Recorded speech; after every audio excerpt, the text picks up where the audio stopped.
বিহু যোৱাৰ পিছতহে জলপান খাবলৈ মন যায় চাবচোন।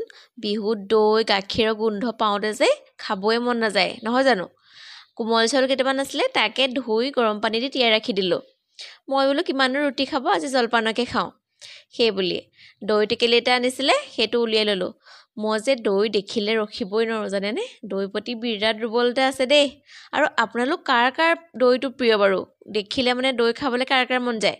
মোক কমেণ্ট বক্সত কমেণ্ট এটা জনাই যাব। আপোনালোকে কমেণ্ট কৰি থাকিব মাজে মাজে, তেতিয়াহে ভাল লাগে। আৰু এয়া দেখিছে নহয়, মই দৈখিনি ধুনীয়াকৈ উলিয়াই লৈছোঁ। ভালেই বাৰু দৈটো।